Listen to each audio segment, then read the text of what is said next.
멀리 멀리 갔더니 저량하고 고라며 슬프고 또 외로워 정처없이 달리니 예수 예수 내 주여 지금 내게 오셔서 떠나가지 마시고 길이 함께 하소서 예수 예수 내 주여 섭섭하여 올 때에 눈물 씻어주시고 나를 위로하소서 예수 예수 내 주여 지금 내게 오셔서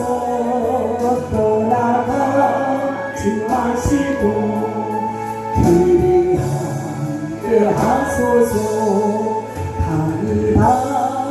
다가가실 때 쓸쓸한 곳 만나도 홀로 있게 마시고 주여 구하소서 예수 예수 내 주여 지금 내게 오셔서 떠나가지 마시고 길이 함께 하소서. 지금도 살아계셔서 우리의 모든 것을 불꽃 같은 눈동자로 바라보시는 하나님 아버지, 무더운 여름 날씨 속에서도 저희를 지켜주시고 8월 셋째 주일을 맞이하여 오늘도 예배의 자리로 우리의 발걸음을 인도해 주시네 감사를 드립니다. 오늘 이 예배를 통하여 주님의 의로와 사랑을 깊이 경험하게 하시고 영과 육이 새롭게 변화되기를 소망합니다. 지난 한 주간도 살아오면서 행여 우리에게 특별만한 죄가 있다면 주님 용서하여 주시고 이 시간 깨달을 수 있도록 회개의 영을 부어주시옵소서. 아버지 하나님, 저희들은 늘 주님의 말씀과 뜻대로 살아간다고 하지만 때로는 세상의 유혹에 따라 끌려 살 때가 많았음을 고백합니다. 앞으로는 주님의 영광만을 드러내는 삶을 살도록 인도하여 주옵소서. 세상의 어려움과 고통 속에서도 낙심하지 않고 주님만 바라보며 나갈 수 있도록 힘과 용기를 주시옵소서. 아버지 하나님, 오늘도 여러가지 이유로 예배 함께하지 못한 우리 성도들 어느 처소에 있든지 주님 함께 하시고 잠시만이라도 마음을 다하여 이 예배에 동참하게 하옵소서. 한 주간의 무거웠던 짐 주님 앞에 내려놓고 말씀으로 은혜 받기를 원합니다. 이 시간 성령께서 예배 가운데 강하게 역사하셔서 하나님을 영화롭게 하는 복된 예배가 되게 하여 주시옵소서. 또 부족한 종 능력의 장중에 붙들어 주옵시고 예배 중에 악의 세력 일제 역사하지 못하도록 막아 주시옵소서. 우리를 구원하신 예수 그리스도 이름으로 기도하옵나이다. 아멘. 할렐루야. 반갑습니다 여러분. 이제 그 무더운 산복더위가 지나가나 했더니 아직도 이렇게 폭염이 또 계속되고 있어요. 여러분들 좀 지칠지라도 이제는 어떻게 어쩔 수가 없어요. 기후현상이 이렇게 돼서.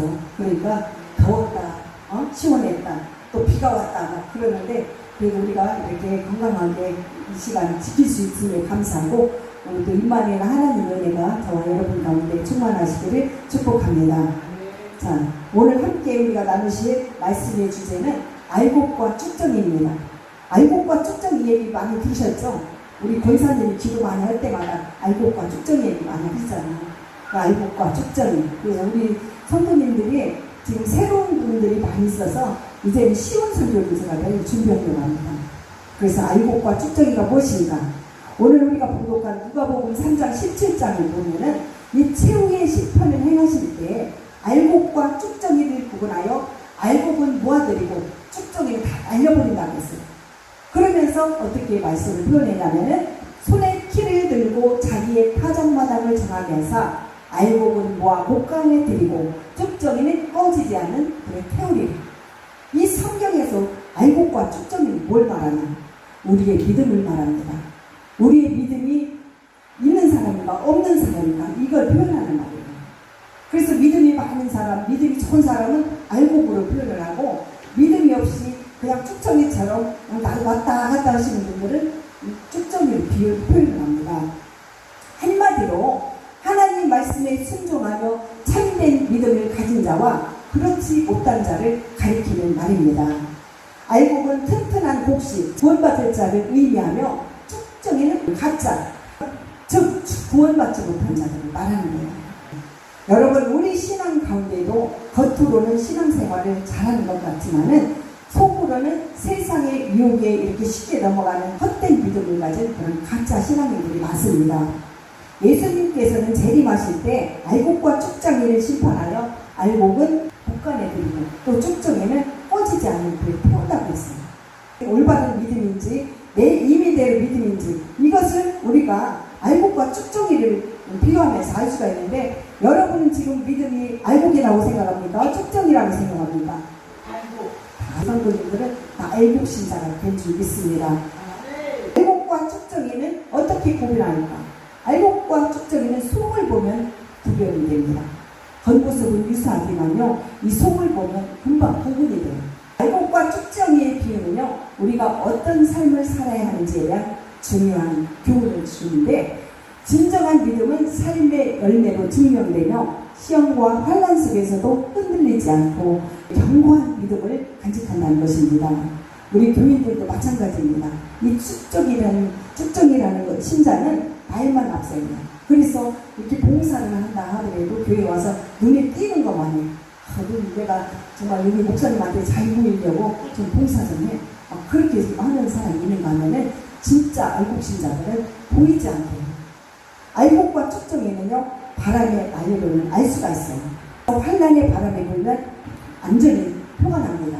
내가 무슨 어려움이 닥치거나 조금 안 좋은 일이 있으면요, 그냥 떨어져 버려요. 그런 게 바로 쭉정이 신앙을 말하는 거예요. 또 목사님들이 설교 중에 이렇게 막 내가 오늘 무슨 말을 하는데 정말 그 말씀이 내 가슴에 와닿아요. 그러면 알곡 신자들은 저 말씀이 정말 나한테 깨달음을 주는구나. 맞아. 저 말씀 맞아. 이렇게 해서 내가 그 말씀을 깨닫고 회개하는 그런 마음이 생겨요. 여러분, 바리새인의 특징이 무엇입니까? 이 바리새인은요, 핑계와 변명에 많았던 그런 사람으로, 그처럼 핑계를 좋아하고 시기와 질투와 교만함을 좋아했던 사람이에요. 그리고 자기 모습을 막 보지 못하면서 남만 그냥 흉보고 비판하고. 저와 여러분은 그런 사람이 한 분도 없을 줄 믿습니다. 또 알곡과 쭉정이는 씹어보면 구분이 됩니다. 알곡을 땅에 묻으면 곧 싹이 타고 성장하지만은 쭉정이는 씹어도 싹이 안 타요. 비가 오고 막 비료를 뿌리고 해도 안 나. 마찬가지입니다. 뭐 식물이든 사람이든 다 알곡과 쭉정이는요, 바람이 불면 알 수가 있어요. 우리가 바람이 불면은 부는 방향에 따라서 바람이 가잖아요. 그렇듯이 그 알곡과 쭉정이들도 우리 하나님 앞에 정말 올바른 사람인가, 아니면은 그냥 바람처럼 왔다 갔다 하는 그런 쭉정인가, 이거를 성경을 통해서 알 수가 있다는 것입니다. 그리고 쭉정이 신자는요, 무엇 하나 꾸준히 하지 못하고 좋은 일도 잠시 하다가 포기합니다. 그래서 꾸준히 하지를 못하고 묵묵히 어디 있지를 못해요. 우리는 다른 성공을 못해도 믿음 생활에서 알곡 성도가 되는 그런 성공은 반드시 이뤄야 합니다. 그렇다면 알곡 성도는 어떤 성도를 말할까? 속사람이 강건해지는 그런 성도입니다. 이 속사람이 강건해지는 거예요. 무엇보다도 우리가 성령 충만함을 받아야 하는데, 사도행전 19장 2절에 보면은 너희가 믿을 만한 때에 성령을 받았느냐 했어요. 우리가 지난날의 모든 죄를 하나님 앞에 이렇게 고백하고 이렇게 회개했을 때, 우리가 정말 하나님의 그 알곡 신자로 거듭난다면 성령 충만함을 먼저 받아야 돼요. 이 성령 충만함이 뭐냐? 벌써 내 속에 있는 것들, 죄의 슬프기들, 죄의 찌꺼기들 다 성령불로 태워버리고, 이제는 겸손한 마음으로, 깨끗한 마음으로 보혈의 피로 씻어서 정말 하나님 앞에 깨끗이 아주 겸손하게 드러나는 그런 모습을 말하는 거예요. 그 성령 받아서 뭐 성령이 뭐냐, 성령 받아야 하는 게 아니라, 먼저 성령을 받은 사람들은 내 모습이 다 벌써 드러나요. 깨끗하게. 그래서 우리의 이렇게 얼굴들도 보면은, 이 믿는 사람들 보면은 환해, 항상 빛이 나요. 왜냐면 이 어둠이 다 떠나가고 그 주인들이 자꾸 빠져나가니까 내 마음이 깨끗해지면은 모습도 깨끗해지잖아요. 그렇듯이 똑같습니다. 여러분, 우리의 지난날의 모든 죄를 하나님 앞에 간절히 회개하여 성령으로 거듭나야만 진정으로 알곡 신자라고 할 수가 있습니다. 그래서 우리가 능력 있게 살고 알곡 성도가 되기를 원한다면 무엇보다도 성령 충만함을 사모해야 합니다. 특히 사람이 성령으로 충만해서 속사람이 강해지면 무엇보다도 누굴 만나든지 자신이 있어요. 누굴 만나든지 내가 말씀을 막 전할 수 있고 또 어디 가든지 내가 떳떳하게 하나님을 자랑할 수 있고 예수님을 자랑할 수 있어요. 그래서 정말 믿음이 시지부지한 사람들은 어디 가서 누가 성경에 대한 얘기라든가 하나님 예수에 대해서 얘기하면은 뭐 몰라 그냥 듣는 동안은 그러는데 어디 가서 자신 있게 나도 그 사람들과 함께 할 수 있는 그런 능력이 있는 여러분 되시길 축복합니다. 그 다음 두 번째로 알곡 성도란 겸손한 성도를 말합니다. 시골 들판에 나가보면요, 이 속이 빈 쭉저리는 머리를 바짝 들고 있어요. 그런데 속이 꽉 찬 그런 것들은 고개를 푹 숙이고 있습니다. 특히 우리가 들판에 가면 벼를 볼 수가 있는데 이 벼 같은 것도 보시면은 이게 딱 보면은 여물어가지고 막 아주 싱싱한 벼들은 고개를 푹 숙이고 있는데 거의 다 죽어가지고 메말라가지고 있는 것들은 이렇게 하늘을 쳐다보고 있어요. 그렇듯이요, 이 알곡과 쭉정도 마찬가지랍니다. 이것은 무슨 것을 표현하냐면 한마디로 교만과 겸손을 말하는 거예요. 그래서 우리 하나님은 이렇게 알곡 같은 그런 겸손한 자를 원하십니다. 속이 텅 빈 쭉정이가 머리를 바짝 들고 서 있다는 것은 특히 교만함을 말합니다. 교만한 사람들은 대부분 속이 찬 것이 없어요. 그냥 겉으로만 잘난 척. 그러다 보니 남한테는 막 꿀리기 싫어서 어디 가서 지기 싫어서 그냥 배들고 무슨 얘기하면, 그런데 정말 겸손한 사람들은 알면서도 모르는 척하고 그냥 듣기만 하고 있습니다. 그래서 우리가 성숙한 성도일수록 우리가 겸손하기를 원하는 것입니다. 교만은 패망의 선봉이요 겸손은 존귀의 선봉이라고 했어요. 교만함은 누구에게서도 환영을 받지 못합니다.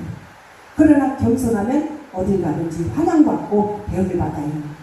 여러분, 우리는 겸손해야 세상에서 대우받고 천국에서도 대우받습니다. 잠언 11장 2절에 교만이 오면 욕보거니와 겸손한 자에게는 지혜가 있느니라 했어요. 겸손이 없으면 우리 주님은 주님의 참 제자가 될 수 없다고 말합니다. 그리고 순종을 통해 역사하는 하나님의 능력과 생명력을 얻지 못하고 좋은 일을 시작하다가도 금세 포기하게 된다는 거예요. 그래서 오늘날 왜 많은 사람들이 인내하고 버티기보다는 포기하냐면은 그 이유가 바로 교만 때문입니다. 그래서 교만은요, 패망의 선봉이라고 했습니다. 여러분, 좋은 일을 시작했다가도 성급히 포기하는 것은 바로 교만의 표시입니다. 우리는 어떤 상황 속에서도 버티면 버틸 수 있지만은 이 포기하면은 모든 일이 막히고 심지어는 되는 일이 없어요. 그래서 우리는 믿음 생활도 하다 안다, 다니다 안 다니다면 자꾸 막혀요. 우리는 꾸준히 우리 알곡 신자로 나가야 합니다.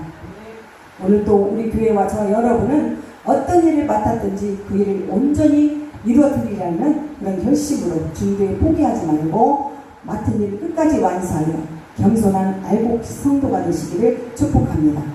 그 다음 세 번째로 알곡 성도란 종자를 남기는 성도입니다. 축정이는 껍질만 있기 때문에 번식할 수가 없어요. 그러나 알곡은 그 안에 생명이 있기 때문에 번식할 수가 있습니다. 알곡 성도는 생활 속에서 많은 의의 열매를 맺었으나 축정의 성도는 그렇지 못하다는 거예요. 그래서 우리 알곡 같은 우리 집사님처럼 이렇게 전도를 해가지고 줄을 탁 이렇게 위해서 열매를 맺어야 되는데 이 축정의 신자들은 전도도 할 줄 몰라. 그래서 우리 하나님이 제일 기뻐하시는 것이 전도예요.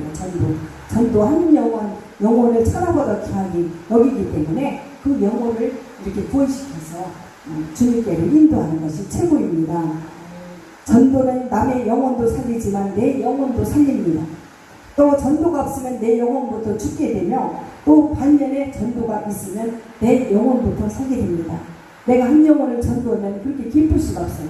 그 영혼이 죽을까 봐서, 넘어질까 봐, 축정이가 될까 봐서 그 사람을 위해서 자꾸 신경 쓰게 되고, 그래서 내가 자꾸 한 영혼을 전도를 하면은 자꾸 하나님 앞에도 자신 있고 또 그런 은혜가 생겨요. 그래서 내 영혼이 자꾸 살아납니다. 마지막으로 네 번째, 알곡 성도란 고난 중에 빛나는 성도를 말합니다. 알곡과 쭉정이는 바람이 불 때 잘 구별이 됩니다. 이 바람이 불면은 알곡은 안으로 더욱 파고들지만은 쭉정이는 날아갑니다. 이처럼 문제가 있을 때 우리가 더 예배에 힘쓰고 기도하면서 이겨내라는 것이며, 이 교회가 힘들고 어렵고 약해질 때도 더욱 교회를 위해서 헌신하는 그런 성도가 진정한 알곡 성도입니다.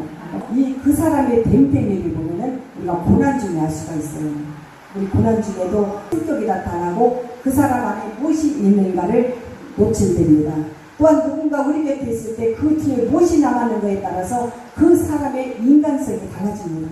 교회에서도 이렇게 있다 떠난 사람들 보면은 저 사람은 참 우리 교회에서 좋은 일이 하다 떠나가지고 너무 아쉽다, 보고 싶다 막 그러는 사람은 정말 알곡 신자였는데, 저 누구처럼 막 이단에서 여기 갔다 저기 갔다 와서 막 여기 성도들만 자꾸 마음 흔들리게 하고 또 목사님한테 막 그냥 영적으로 막 힘들게 하고 그런 사람들은요, 잘 떠났다, 저 이단에 잘 떠났다 이렇게 한다.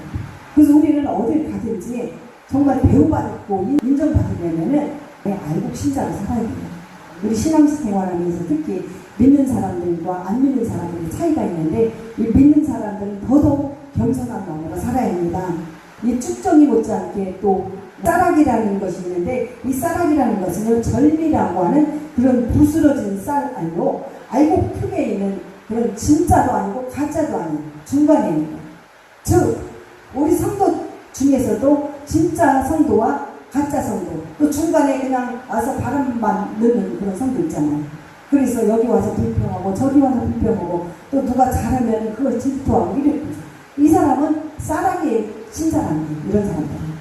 그러니까 알곡도 아니고 쭉정이도 아니고 쌀락이가 바로 그 중간에서 역할하는 사람들.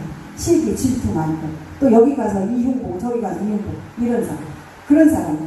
그래서 이 쌀락이 신자는 축복에도 관심이 있지만은 십자가는 지려고 하지 않습니다. 이게 무슨 뜻이냐? 바로 귀찮은 일을 안 한다는 거예요. 힘든 일을 안 한다는 거예요.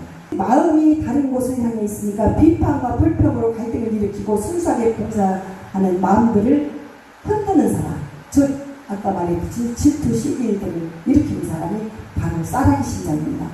오히려 쌀락이 신자들은요 더 쭉정이 신자보다 못한 거예요. 이 쭉정이 신자들은 오히려 순수한 사람들이에요. 그냥 차라리 모르면서 하는 건데, 이 쌀락이들은 너무 아는 것이 많으면서 교만한 거예요. 그런 걸 말하는 거예요. 그래서 우리는 쭉정이도 아니지만은 쌀락이 같은 신자는 절대 되어서는 안 됩니다. 교회에서도 가끔 보면 유난히 불평이 많은 사람들이 많습니다. 이 사람이 많이 모여있는 교회마다요 별 사람들이 다 있어요. 대부분 성도들이 이 공동체 생활을 잘 몰라가지고 그렇게 자기 판단만 믿고 시기와 질투와 교만으로 이렇게 서로 교회를 불평하고 서로 성도들을 이간질하고 이러는데, 남들이 볼 때는 인정을 안 한다는 거예요. 어떻게 보면은 쭉정이보다 쌀락이가 더 공동체를 힘준다고 하는 것입니다. 차라리 아무것도 모르는 사람들 이해를 합니다. 결국 진실한 성도에게 생기는 환난의 바람은 더욱 큰 축복을 위해 주어진 바람뿐, 그 바람을 두려워하지 말고 바람에 맞설 줄 아는 큰 믿음이야말로 결국 큰 역사를 만들어냅니다. 사랑하는 성도 여러분, 우리는 어떤 경우에도 믿음을 포기해서는 안 됩니다. 믿음을 포기하면 하나님도 우리를 포기해요. 하나님이 동심이 없어요. 그래서 우리 하나님은요, 우리 믿음을 포기하는 자들은 도와주지 않습니다. 그래서 인생에서 가장 큰 실패는 믿음을 포기하는 실패입니다. 지금 저와 여러분에게 어려운 일이 있어도 꼭 꿈의 비전을 가지고 포기하지 말고 하나님께 기도하며 나갑시다. 하나님은 부서진 것들을 사용하신다고 했습니다. 곡식은 부서져야만이 빵이 되고, 포도는 막 익게져야만이 이 포도주가 되고, 또 꽃은 막 진리게야만이 향수가 나잖아요. 음식도 단단한 것을 우리가 이렇게 들어가서 막 씹어야만이 이렇게 잘 부서지듯이, 이처럼 성숙한 신앙과 인격을 가지려면 반드시 부서져야 됩니다. 부서져야 된다는 말은 한마디로 내가 좀 낮아져야 된다는 거예요. 겸손하게. 그래야만이 정말 우리가 성숙한 그런 믿음을 가질 수가 있어요. 여러분, 기독교는 죽음을 통해 살고 부서짐을 통해 새롭게 되고 깨어짐을 통해 쓰임받고 버림을 통해 오는 종교입니다. 부서짐의 크기가 성숙의 크기입니다. 그 원리를 알고 사도 바울은 말한 말입니다. 나는 매일 죽노라. 이 사도 바울이잖아요. 나는 매일 죽습니다. 부서집니다. 깨어지겠습니다. 낮아지겠습니다. 이렇게 말씀했어요. 그 말은 하루만 죽어도 안 되고 매일매일 죽겠다는 거예요. 근데 우리들은 안 그러잖아요. 아이고 죽겠어. 이제는 살겠어. 그래. 옛날에는 우리들 아이고 죽겠다. 힘들면 아이고 죽겠다. 막 그러는데 지금은 바꿔서 아이고 살겠다. 그렇듯이 우리는 이 세상 사람들은 지금 그냥 조금만 힘들어도 막 살겠다 하는데 이 사도 바울 같은 사람 항상 나는 내일 죽노라는 마음으로 낮은 마음으로 살았다는 것입니다. 왜 불쑥불쑥 혈기가 나고 미움과 분노를 억제하지 못하고 원망과 짜증 절망에 시달릴까요? 그것은 아직 우리가 덜 죽고 덜 깨어지고 덜 부서졌기 때문입니다. 우리 교회에서 저와 여러분 모두는 늘 주님 앞에서 날마다 죽노라는 그런 마음으로 아무리 힘들어도 소망을 잃지 말고 고난을 통해 파도타기를 하시기 바랍니다. 누림이란 진짜 영성입니다. 살다 보면 믿음 때문에 손해보고 또 믿음 때문에 우리가 참아야 하고 믿음 때문에 상처와 고통과 억울한 일을 당해야 합니다. 그래도 믿음을 잃지 않으면 그 사람을 통해서 우리 주님께서 환경을 바꿔주시고 그래서 우리에게 하나님의 능력을 겪게 되는 거예요. 그래서 고난은 죄와 저주와 사물이기도 하지만은 진실한 성도에게는 하나님이 귀하게 쓰시려는 연단 과정이기도 합니다. 기도 응답도 마찬가지입니다. 하나님은 우리의 작은 신음에도 응답해 주신다고 했어요. 우리 교회 성장도 양적인 도움보다 질적인 도움을 좋아하십니다. 그러니까 양적 성도만 많은 거예요. 성도 많은 것보다 정말 알곡 같은 질적인 그런 믿음을 가진 사람들 좋아합니다. 우리 목사님 같은 경우는 뭐 성도들이 많을수록 좋잖아요. 물질적으로나 여러 가지로. 그렇지만은 하나님은 그게 아니라는 거예요. 성도만 많아가지고 그냥 쭉정이 싸가기 같은 신자들만 있으면 뭐하는 거예요. 우리의 신앙은 우리가 예수 안에 있을 때 믿음을 지키기 위한 것이지 예수 밖에 있으면 믿음을 지키는 것이 정말 어려움이 있습니다. 제 자신을 돌아봐도 그래요. 정말 저도 한때는 아이고 어떻게 이렇게 하나님 말씀대로 사나 이 목회를 어떻게 하나 정말 이 길을 안 가려고 아주 아둥바둥 섰습니다. 이 목사 이 신학교 졸업하고 이 목사안수를 막 받아야 되는데 이 목사안수 받으면 정말 이 목회를 해야 되잖아요. 그래서 하기 싫어서 그냥 막 피하고 다니고 안 했었어요. 근데 참 길을 막히게 만들고 하는 일도 안 되게 돈 튀기게 만들고 사기당하게 만들고 막 이렇게 해서 안 좋은 일만 자꾸 하나님 주시더라고요. 결국은 순종하게 했는데 이 순종을 해야만 우리가 살 수가 있어요. 왜냐하면 사명자들은 하나님이 택한 자는요 이 길을 안 가면 안 돼요. 말로 해서 안 되면은 물질로 뺏어가요. 또 물질도 뺏어가서 안 되면은 가정을 파괴시켜요. 또 그것도 안 되면은 병을 맞죠. 이 몸에 병을 줘요. 이렇게 해서 하나님께서 한번 택한 자는 그걸 순종을 해야 됩니다. 그래서 특히 우리 목회자들은요 신학을 해놓고 신학까지 해놓고 안 오면은 하나님한테 두드려 맞아요. 그래서 계속 이렇게 왔지만은 그러나 지금 이런 일들을 생각하면은 정말 부끄럽고 하나님 말씀대로 일찍 순종하지 못한 것이 얼마나 후회스러운지 모릅니다. 제가 한 10년만 더 일찍 순종했더라면은 정말 이렇게 더듬거리지 않고 설교도 참 유창하게 잘할 텐데 너무 늦은 나이에 이렇게 순종을 하다 보니까 이제는 머리도 막 그냥 안 돌아요. 그리고 이렇게 막 생각이 안 나. 그냥 이 성경 말씀도 탁탁탁탁 막 본대로 몇 장에 무슨 말씀을 해야 되는데 하나도 안 해요. 이제 나이가 있습니다. 네, 여러분 사람은 누구나 다 크던 작던 간에 연단이 있습니다. 어느 목사님에게 들은 얘기인데 사람이 살면서 당하는 어려움은 생명이 있어서 치르는 그냥 값이라고 합니다. 그렇지만 여러분 이것은 사람의 말이고 우리 주님은 문제를 통하여 우리를 다루시며 또 하나님의 사람을 만들어 가십니다. 이 신앙인의 모습을 보면 어떤 사람은 우물안의 개구리처럼 문제만 보고 낙담하기도 합니다. 그러나 또 어떤 사람은 어린아이 신앙에서 벗어나오지 못하고 문제를 만날 때마다 남의 탓으로 돌립니다. 그러나 모든 문제는 자기 자신에게서 비롯되었고 자기 자신에게서 문제를 찾았을 때 또한 문제가 해결된다는 것을 깨달아야 합니다. 내 욕심 때문에 내 안에 있는 미움 때문에 내게 있는 시기심 때문에 비롯된 이 문제들을 이제는 남의 탓이나 하지 말고 내 탓으로 여기며 문제를 통해 연단된 큰 그릇으로 주님 안에서 쓰임받는 성숙한 여러분 되시기를 축복합니다. 이 땅은 나그네 길이요 성도의 신권은 하늘나라에 있습니다. 주님은 반드시 우리에게 다시 오신다고 했어요.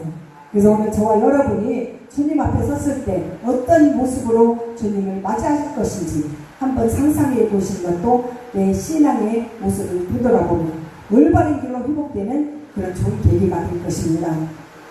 구원은 교회만 다닌다고 받는 것이 아닙니다. 우리 속에 있는 죄를 회개하고 죄의 문제를 해결하면 우리는 구원을 얻습니다. 그래서 요한복음 16장 19절에 죄에 대해서라면 주님을 믿지 않기 때문이라고 말씀하고 있어요. 그래서 하나님께서 예수님으로 말미암아 너무도 쉬운 구원의 길을 우리에게 열어주셨습니다. 사랑하는 성도 여러분, 알곡 자는 세상에 속하여 살되 세상에 물들지 않고 또 세상을 본받지 않고 도리어 세상을 이기며 환난 날에 믿음을 지켜서 승리하는 자입니다. 그런데 쭉정이신 자는 환난 날에 믿음을 배반하고 낙오되는 자입니다. 우리 교회 저와 여러분 모두는 알곡으로 거듭나서 이 다음에 이후에 하나님 앞에서 참 이 수고했다, 그동안 이 땅에 살면서 수고했다 하면서 천국으로 안내받는 여러분 모두가 되시길 바랍니다.